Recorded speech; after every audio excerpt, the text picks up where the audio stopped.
Sairam. It was the summer of 1991 and Bhagawan Shri Sathya Sai Baba was at his summer ashram of Kodaikanal, Sai Shruti. Yes, he was there along with his entourage of devotees that included administrators, teachers, and of course, his dear students. Everyone in Kodaikanal was having a wonderful time.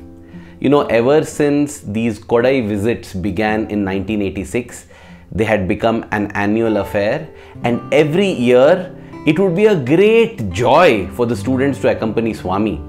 In fact, Prashanti Nilayam was considered as Swami's office, Brindavan as his home, and Kodaikanal as his playground. So everybody would be in a playful and happy mood. Everyone was enjoying the cool environs. Only one person seemed to be facing the heat.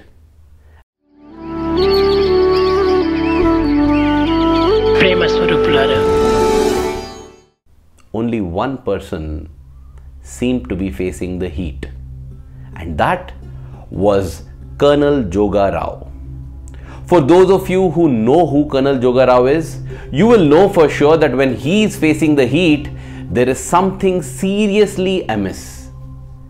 For those of you who don't know Colonel Joga Rao, well, I would recommend that you visit the video at this link above and understand what a key administrator and a lieutenant for Swami that he was. So Colonel Joga Rao was very worried. In fact, one member of Swami's entourage to Kodaikanal, he woke up in the middle of the night to visit the restroom. It was around 2 a.m.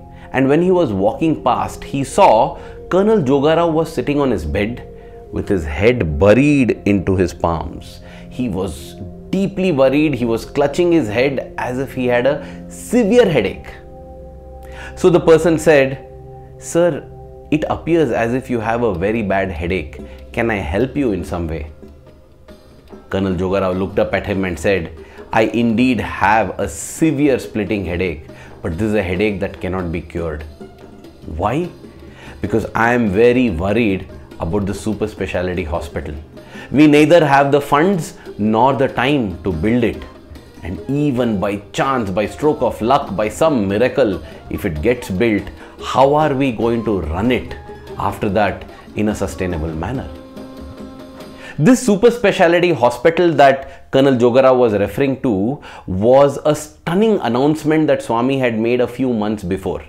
To be precise, it was on the 23rd of November 1990.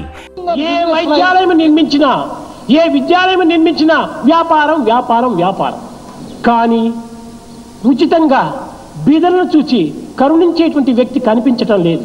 కనుక పల్లెలు ఎందే ఇలాంటి పవిత్రమైన యొక్క శక్తిని అభివృద్ధి పరచాలని చెప్పి సంకల్పించుకొని 100 కోట్ల వ్యయం చేత మన ప్రశాంతి నిలయం నందు ఒక విధమైన వైద్యాలయం స్థాపించడానికి ప్రయత్నించాము. And then Swami did not leave it at that. He said that it would have urology, cardiology, all the super specialities. And then he also said, 91 November 22nd ఇది ప్రారంభోత్సవం చేస్తాం. 364 days was all that Swami gave for this hospital to begin functioning. Swami had made that announcement in November 1990. It was now April 1991 and not even the first brick of the hospital had been laid. And that is why Colonel Joga Rao was worried. But then Colonel Joga Rao wasn't the only person who was so worried. Well, it might not actually be possible to make a list of all the people who were worried because of Swami's declaration in November 1990. But then here are some key people. The first is the chief architect of the super specialty hospital, Mr. Keith Critchlow. He was the director of the Prince of Wales School in London, and he was considered as the top expert in the world in sacred architecture. Now, what is his worry and problem? Swami had told him to make the drawings and the plans for the super specialty hospital, and he would usually require months to come up with it with sacred geometry and architecture. But Swami had barely given him days and weeks. Now, more importantly, before he embarked on this, he had his own personal spiritual practice where he would draw a sacred mandala on the ground where this building is being built. And when that mandala is drawn, it had to be blessed by an eagle, the Garuda, the mount of Lord Vishnu. Unless this eagle comes, you cannot proceed with the drawing. You cannot proceed with the drawing on paper or on the ground. This was his problem. Next, we'll go to the second person, which is Mr. A. Ramakrishna. He was part of the Larsen and Toubro group and an ardent devotee of Bhagawan, and Swami told him to go ahead with the construction of this hospital. Now you see, the construction had not yet begun in April 1991. It actually started in May, and he was wondering how on earth within 5 or 6 months he can build this hospital, which usually takes about 5 to 6 years. He was very nervous, his hands were quivering, but they were folded, and he told Swami, I will try. And the next, we move on to the third person, Mr. V. Srinivasan. He had been given the procurement job. He had to procure all the sophisticated machinery and equipment that would be necessary in the super specialty hospital. All of this had arrived from Holland, and they had to be transported from Chennai to Puttaparthi.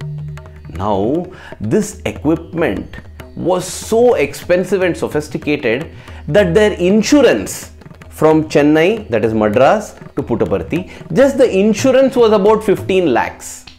In present day terms, in 2024, that would be more than ₹500,000 rupees. So you can imagine the worth of this equipment and the insurance amount. He had to first get that insurance amount, and then the Dutch engineers who were supposed to come and install these machines, they said that despite the greatest care being taken, never would the machinery arrive in one piece. There would always be some issues or defects or problems, and they would have to get those replacements back from Holland. And therefore, at least 2-3 months you will need to keep as buffer time to ensure that everything is working perfectly. With 5 months to go, 6 months to go, and not even a single brick being laid, where can he give 6 months and where to get that amount of money just to insure that equipment? This was the third person steeped in worry. The fourth person is a very key person, Dr. A.N. Safaya. Now, Dr. A.N. Safaya, along with his wife, knew about Swami in the 1970s itself. And yet, he got his first interview with Bhagawan in the December of 1984. And at that time, he was thinking of offering his services as a doctor to Swami. But before he could tell anything, Swami himself asked him, "Hey doctor, how are you?" He said, "Swami, I am wonderful by your grace. I would like to offer my services at the general hospital in whatever way I can." Swami then told him, "Your time has not yet come. A time will come when you will head a group of national and international doctors. Wait till then." And then, when he was the director of the All India Institute of Medical Sciences in Delhi, Swami sends a call to him in the summer of 1991. He is called and Swami tells him to take over as the director of the super specialty hospital in Puttaparthi, the Sri Sathya Sai Institute of Higher Medical Sciences. Incidentally, he was the director from inception till Swami left his physical frame in 2011. For 20 years, Dr. Safaya was the director. Anyway, Swami told him that he should take over the directorship, which means he had to get everything ready from the operation theatres, the sterilization, and it's not just about inaugurating the hospital, right? Once the Prime Minister of the country inaugurates the hospital, Yeah, that is what it is. The Prime Minister was coming. So it's a big commitment to the country and the world. Swami had also announced that on 22nd November 1991, operations would be conducted, which means all this has to be in readiness. So he was another worried person. The only being absolutely calm and peaceful and joyful, in fact, was Bhagawan Sri Sathya Sai Baba, was our dear Swami. You know, Swami on one occasion had said, see, once I have willed something, I am helpless. I also can't do anything, I have already willed it. That is the helplessness of the Lord. Once the Lord wills, it has to happen, right? Swami sorted out the worries of each of these people in unique manner. And that we will see in the next episode.